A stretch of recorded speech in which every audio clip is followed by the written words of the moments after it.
आज हम स्टार्ट करने जा रहे हैं इंडियन फेडरलिज्म। तो इंट्रोडक्शन इसका क्या है, देखो मॉडर्न गवर्नमेंट जो है जो दो टाइप्स में डिवाइड की जा सकती है। एक तो यूनिटरी गवर्नमेंट और दो federal government on the base of territorial distribution of power. हम कैसे डिस्ट्रीब्यूशन ऑफ पावर करें on the base of territory. Okay, the unitary government is one in which the powers are centralise. Unitary government वो होती है जिसमें power centralise होती है। Centralise means एक बंदे के पास होती है या एक पार्टी के पास होती है, एक एंटिटी के पास होती है। आया समझ? The local government do not possess any independent authority of power. लेकिन जो लोकल गवर्नमेंट्स होती है अंडर द यूनिटरी गवर्नमेंट, उनके पास कुछ पावर नहीं होती है, ना कोई अथॉरिटी होती है। जैसे England, France, Japan, Italy, China, Norway, Sweden, ये वो कंट्रीज है जहाँ पे यूनिटरी फॉर्म ऑफ गवर्नमेंट है। ठीक है, ऑन दी अदर हैंड जो फेडरल गवर्नमेंट होती है उसमें powers are decentralise means authority तो सेंटर के पास ही होती है, लेकिन बहुत सारे पावर्स लोकल गवर्नमेंट्स के पास भी हो सकती है। Like the power distribution is shared between centre and states. The term federation is derived from the Latin word foedus, which means treaty or agreement. Got it? Thus, a federation is a new state which is formed through a treaty or an agreement between various units. Means federation उस state का नाम है जो form किया जाता है through a treaty or an agreement between various units. Okay? The USA is the first and the oldest federation in the world. जो USA है ये first and oldest federation in the world है। Formed in 1787, consist of 50 states। इसमें 50 states है आज। ठीक है, originally कितने स्टेट्स है? 13 स्टेट्स है। देखो Canada, Switzerland, Australia, Russia, Brazil, Argentina and India also है फेडरल मॉडल ऑफ गवर्नमेंट। ठीक है, अब हम इंडियन फेडरलिज्म का नेचर पढ़ेंगे। देखो the constitution of India provides for a federal system of government in the state due to large size of country and its multiculturalism. एक तो बहुत बड़ी कंट्री है, you know that India has just overtaken China in terms of population, और in terms of land भी almost मुझे लगता है seventh largest country in the world है। And also due to multiculturalism, like many cultures prevalent in India, उस हिसाब से India में क्या है, फेडरल सिस्टम ऑफ गवर्नमेंट है। ठीक है, जो टर्म फेडरेशन है ना वो कॉन्स्टिट्यूशन में मेंशन नहीं है। ठीक है, ये याद रखना। Even article 1 declares India as a union of states. तो यूनियन ऑफ स्टेट्स जो आर्टिकल 1 है उसमें क्या लिखा है, India as a union of states. The idea of Indian federation has been taken from the Canadian model. Okay, got it? It is very unique in nature because it's the mixture of federal and unitary features of government. Like it's a combo, you can say it's purely federal form of government, but it's a combination of unitary as well as federal model of government. Okay, अब हम पढ़ेंगे the union and its territory, part 1 of the Indian constitution. देखो article 1 of the constitution में state करता है क्या, that India, that is Bharat, shall be union of states. Means shall be union of states. The territory of India comprises of the territory of states. The union territory is mentioned in the first schedule, and such others territories as may be acquired. Okay, got it? Article 2 क्या कहता है? Regarding the establishment or admission of new states, the parliament may by law admit it into union or establish new states on such terms and condition as it thinks. अगर बात आती है कि नए states के एस्टेब्लिशमेंट की या admission की, तो ये पार्लियामेंट तक है कि वो उनको एडमिट करे यूनियन में या अलग से नए स्टेट्स बनाए, जो भी टर्म्स एंड कंडीशन उस टाइम उनको ठीक लगे। ओके, आर्टिकल 3 क्या कहता है? देखो regarding the formation of new states and alteration of areas, boundaries और name of states. Like for instance, जब भी बात आती है एक नए स्टेट की फॉर्मेशन की, जब भी बात आती है बॉर्डर्स ऑल्टर करने की या नाम चेंज करने की, it is all mentioned in article 3 of the constitution. Okay, जैसे क्या, the parliament by law can form a new state by separating the territory of any state और बाय यूनाइटिंग टू और मोर स्टेट्स और part of state और by uniting any territory to a part of any states. Means जैसे मैं आपको example दूंगा, Andhra Pradesh. Andhra Pradesh, firstly, it comprised of Telangana also, but in 2014, Telangana was separated from Andhra Pradesh.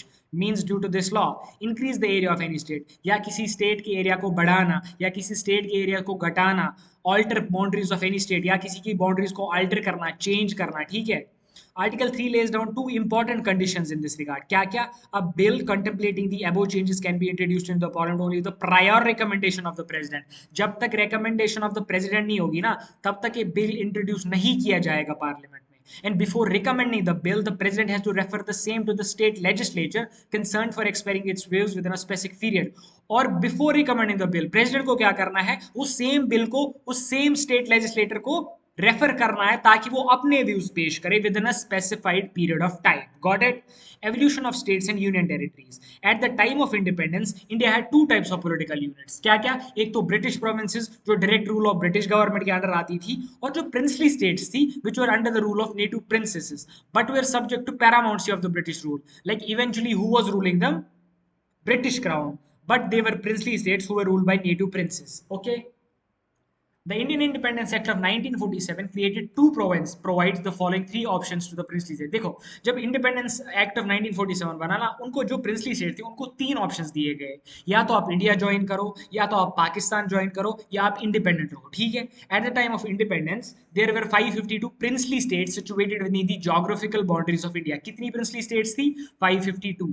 और जो 549 थी उन्होंने join किया इंडिया को, एंड द रिमेनिंग थ्री क्या क्या, हैदराबाद, जूनागढ़ एंड कश्मीर, उन्होंने बोला हम इंडिया ज्वाइन नहीं करेंगे। But later on they were also integrated in India, that was a different reason, वो हम आगे पढ़ेंगे। Hyderabad by means of police action, वहां पे पुलिस एक्शन के तरीके से हैदराबाद ज्वाइन का एक्सीड किया गया इंडिया के साथ। Junagadh bye means of referendum, referendum किया गया जूनागढ़ में, लाइक पीपल्स रेफरेंडम जिसको हम बोलते हैं, like opinion of the people. And Kashmir कैसे हुआ? इंस्ट्रूमेंट ऑफ एसेशन, जो लाइक साइन किया था between Sheikh Abdullah who was the prime minister of Kashmir that time and Pandit Jawaharlal Nehru was the prime minister of India. Okay, in 1950 the constitution of India contained a four-fold classification of the states of India। क्या क्या? Part A, part B, part C and part D state. और वो कितने थे?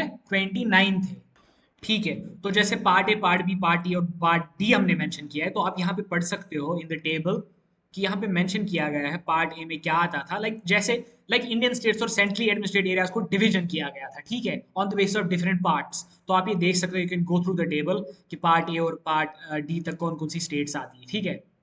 देखो, ये आपको पता है आंध्र प्रदेश कैसे क्या क्रिएट किया गया, जब एक मद्रास का एक पार्ट सेपरेट किया गया, ठीक है।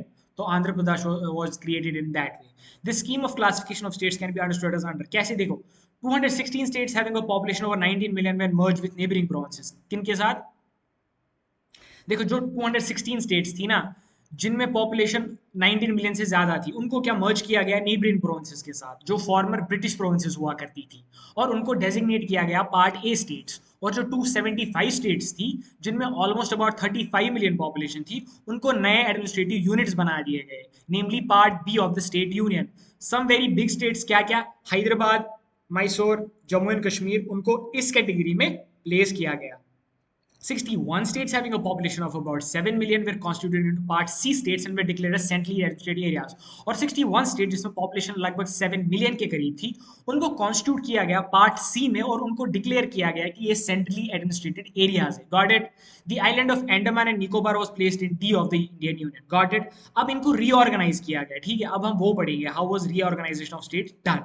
The integration of princely states with the Indian Union was an ad hoc agreement। ये एक ad hoc agreement था, वो हम आगे पढ़ेंगे what do you mean by ad hoc, ठीक है। The need was felt for the systematic reorganization of states। एक need felt की थी like the rulers or like the government of that time कि हम states को reorganize करें। The government of India appointed a commission under the chairmanship of S.K. Dar to examine the case of reorganization of the Indian states of linguistic basis। Language के आधार पे हम उसको क्या करेंगे? Reorganize करेंगे Indian states को। It submitted its 56 pages report on December 1948, which was not accepted। वो accept नहीं किया गया। Another committee, that is JVP committee, Jawaharlal Nehru, Vallabhbhai Patel and Patibi Sitramaiya, was set to re-examine the issue of the linguistic reorganization of the Indian states, which was dismissed in 1949 because of protest। जो 1948 में जो bill like report publish किया गया था, उसमें बहुत सारे protest हुए थे, तो उसको डिसमिस किया गया था। तभी हमने इन्होंने नई एक कमेटी को तश्कील की दिया गया था, जेवीपी कमेटी को। आया समझ? Nehru appointed 3 members, Fazal Ali as chairman, K M Panikkar and T Pandit H.N. Kunzru, that is States Reorganization Committee. It submitted its report on 30 September 1955, in which it recommended the abolition of A, B, C categories of the units। इन्होंने क्या बोला कि जो हमने centralise administrative units बनाए A B C D को, उन पे आधा लाइक डिस्ट्रीब्यूट किया है हमने स्टेट्स को, उसको अबॉलिश किया जाए, खत्म किया जाए। It recommended the formation of 16 states and 3 centrally administrated areas. उन्होंने क्या बोला? हम 16 स्टेट्स बनाएंगे और 3 सेंट्रली एडमिनिस्ट्रेटेड एरियाज बनाएंगे। It was accepted with certain modification. ये वाली डिमांड एक्सेप्ट की गई, ये वाली रिपोर्ट एक्सेप्ट की गई, लेकिन थोड़ी बहुत मॉडिफिकेशन की गई। The state reorganisation act of 1956 was passed, which created 14 states and 5 union territories. उसके बाद 1957 में एक स्टेट रीऑर्गेनाइजेशन एक्ट पास किया गया, जिसमें 14 स्टेट्स और 5 यूनियन टेरिटरीज को बना दिया गया। The 14 states of India were Andhra Pradesh, Assam, Bihar, Bombay, Jammu Kashmir, Kerala, Madhya Pradesh, Madras, Mysore, Odisha, Punjab, Rajasthan, Uttar Pradesh and West Bengal. और जो 5 यूनियन टेरिटरीज क्या थी, वो थी Delhi, Himachal Pradesh, Manipur, Tripura, Andaman and Nicobar, Laccadive, Amindivi and Minicoy islands. ये फिर आगे इनको मॉडिफिकेशन किया गया on the base of name. Okay, the reorganisation of states continued because of certain problems. ये तो चलता रहा, क्यों? A deal of transfer was signed with the French government in May 1956 in which the former French possessions of Chandranagore, Mahe, Yanam and Caracal were merged with the Indian states while Pondicherry was given the status of Union Territory। okay, क्योंकि ये चलता गया इन May 1957 थोड़े बहुत like places थी जिनमें French का position था, तो उनको भी फिर पोजीशन को ट्रांसफर किया गया है समझ। और पौंडीचेरी को भी क्या स्टेटस दिया गया है? यूनियन टेरिटरी का। और in December 1961 India acquired the territories of Goa, Daman and Diu by means of police action. वहां पे पुलिस एक्शन के कारण को इनको एक्वायर किया गया, एंड दस Goa, Daman and Diu formed another union territory. उसके बाद दो यूनियन टेरिटरीज और बनी, Goa, Daman and Diu. Okay, in 1960 due to struggle on the linguistic basis the bilingual Bombay state was bifurcated into Maharashtra, जहां पे मराठी स्पीकिंग पीपल थे, एंड गुजरात, जहां पे गुजराती स्पीकिंग पीपल्स थी, and Nagaland was formed out of Assam in 1963। Means basically जब linguistic basis पे फिर उन्होंने लाइक मर्ज किया गया, लाइक सेपरेट किया गया, जो बॉम्बे था उनको दो हिस्सों में तश्कील किया गया, महाराष्ट्र जहाँ पे मराठी लोग थे और गुजरात जहाँ पे गुजराती लोग लाइक स्पीक करते थे। ठीक है, states of Punjab was bifurcated into Punjab, Punjabi speaking, and Haryana, Hindi speaking in 1966. The city of Chandigarh remained unsettled. उसका हिसाब नहीं किया गया। That's why Chandigarh is shared between two states as their capital. The state of Assam was again disintegrated to create the state of Meghalaya in 1961. Assam को फिर से disintegrate किया मेघालय बनाने के लिए 1969 में। In 1971, Himachal Pradesh got status of a state in the northeastern region of India was reorganized in a way that Meghalaya became a full-fledged state. 1971 में हिमाचल प्रदेश को स्टेट बना दिया गया, और जो नॉर्थ ईस्टर्न रीजन था उसको ऐसे रीऑर्गेनाइज किया गया कि मेघालय एक फुल फ्लेज स्टेट बन गया। The union territories of Manipur and Tripura got statehood, उनको भी स्टेटहुड मिला। And okay, and the union territories of Mizoram and Arunachal Pradesh came into existence, और फिर union territories of Mizoram and Arunachal Pradesh भी एग्जिस्टेंस में आए और उनको भी फिर स्टेट बना दिया गया, वो हम आगे पढ़ेंगे। ठीक है, in Sikkim became a full fledged state in 1975, Mizoram got state in 1986, and in 1987 Arunachal Pradesh and Goa got statehood. Then 3 new states were created out of Uttar Pradesh, क्योंकि you know that like Uttar Pradesh बहुत बड़ा था। ठीक है, बिहार को उससे कार्व किया गया, मध्य प्रदेश को उसको कार्व किया गया, और उत्तरांचल को भी कार्व किया गया, आज तो उसका नाम उत्तराखंड है।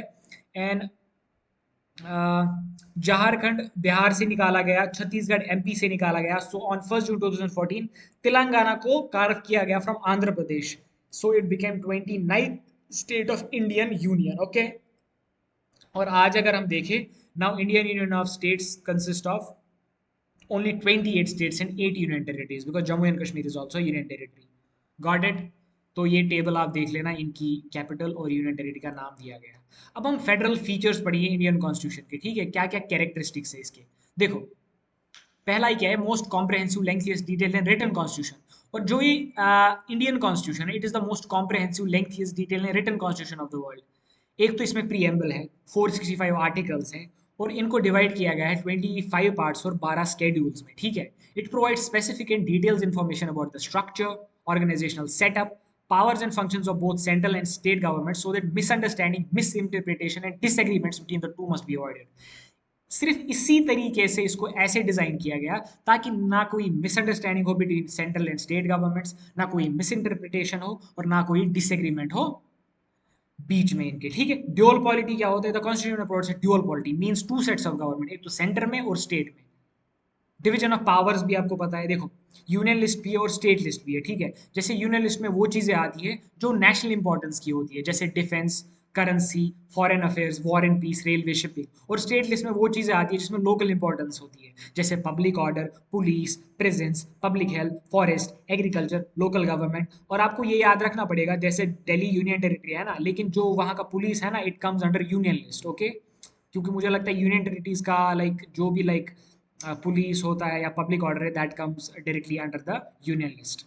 और दूसरा होता है कंकरेंट लिस्ट, इसमें जो बोथ लाइक इतने लाइक 52 सब्जेक्ट्स है, जिसमें एक तो सेंटर भी लॉ बना सकता है और स्टेट भी लॉ बना सकता है, जैसे criminal law, criminal procedure, preventive detention, marriage, divorce extra. देखो सुप्रीमेसी ऑफ द कॉन्स्टिट्यूशन क्या होता है? वो the constitution is the supreme और the highest law of land, the centre and the state derives the power from the constitution. ये तो जाहिर सी बात है जो हमने पीछे पढ़ा। इंडिपेंडेंट जुडिशरी, आपको पता है supreme court is independent like body in the Indian constitution, like generally like when you talk about courts. Okay, क्योंकि कैसे ये देता है, इसके it exercise the power of judicial review.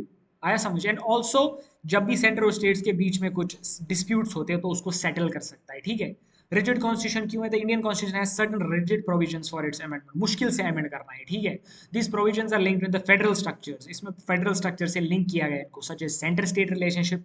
It needs special majority of the parliament. इसको फिर आगे हम पढ़ेंगे कि डिफरेंट टाइप्स ऑफ मेजॉरिटी होती है पार्लियामेंट में, जिस हिसाब से आप बिल पास कर सकते हो। तो एक स्पेशल मेजॉरिटी रिक्वायर होती है पार्लियामेंट में, and an approval of the half of the state legislatures आया, तभी एक बिल पास होती है। बाइकैमरल लेजिस्लेचर आपको पता है इसमें दो हाउसेस होते हैं, एक तो अपर हाउस और लोअर हाउस। अपर हाउस का नाम राज्यसभा और लोअर हाउस का नाम लोकसभा है, और लोकसभा को हम टेम्परेरी हाउस भी कह सकते हैं, समझ। देखो, local self government by 73rd and 74th constitutional amendment, आपको पता है पंचायती राज सिस्टम क्रिएट किया गया, जो रूरल एरिया को गवर्न करता है और जो म्यूनसिपैलिटी जो अर्बन एरिया में गवर्न करता है, ठीक है।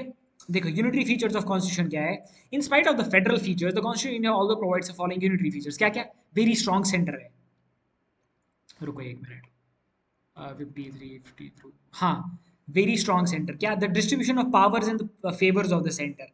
Central government exercises more powers enlist in the union list then the state. आया समझ?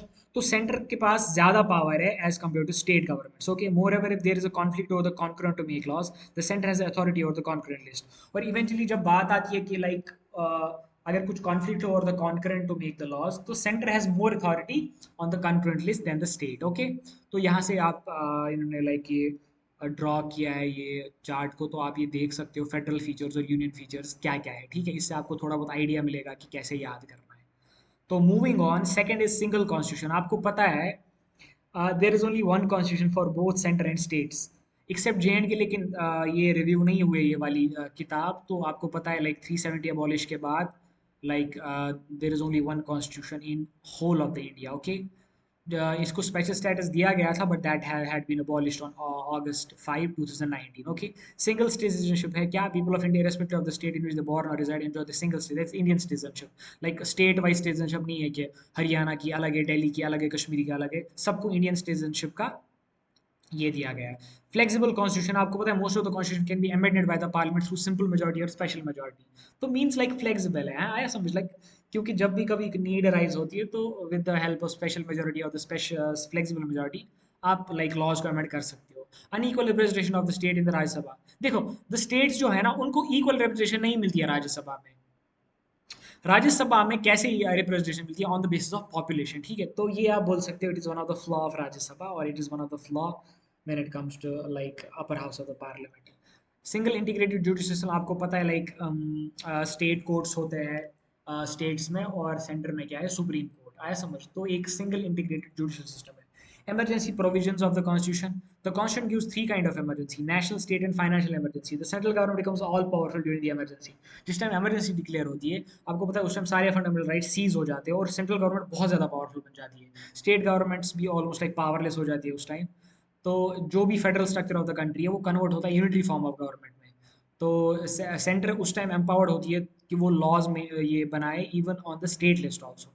और कॉमन ऑल इंडिया सर्विस है, जैसे आपको पता है UPSC, union public service commission, एक एग्जाम कराती है ऑल इंडिया सर्विस के लिए, जिसमें इंडियन एडमिनिस्ट्रेटिव सर्विस होता है, इंडियन पुलिस सर्विस होता है, इंडियन फॉरेन सर्विस होता है, जो कॉमन है सेंटर और स्टेट्स के लिए। The members of this service are recruited and trained by the centre.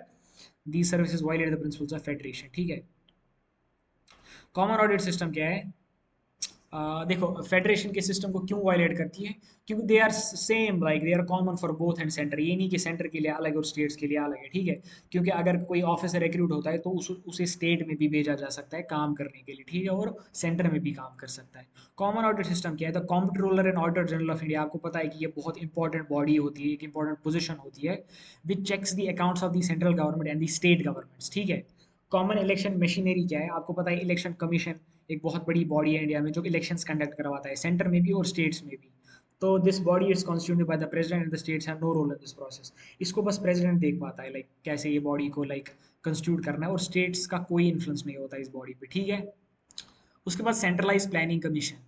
The Constitution provides a centralized economic planning. The Planning Commission is a centralized agency headed by the Prime Minister of India. ठीक, thus Planning Commission is another form of central domination over states. और जो Planning Commission है ना, उसका नया नाम नीति आयोग है, ठीक है, जैसे मैंने आपको बोला था। तो वो क्या है? वो एक और फॉर्म है सेंट्रल डोमिनेशन की ओवर द स्टेट्स, क्योंकि सब लाइक वही कर रहा है, लाइक सेंटर कर रहा है, सेंटर ने उसको क्रिएट किया है, तो states don't have any influence on that. और अपॉइंटमेंट ऑफ गवर्नर, आपको पता है प्रेसिडेंट ऑफ इंडिया अपॉइंट करता है गवर्नर्स ऑफ द स्टेट को. So he acts as an agent between the central government and the state government. He holds his office during the pleasure of the president. तो ये president तक है, president जिस time चाहेगा उसको हटा सकता है, ठीक है. तो सेंटर कैसे कर सकता है, सेंटर कैसे होल्ड कर सकता है या कैसे कंट्रोल कर सकता है स्टेट गवर्नमेंट्स को?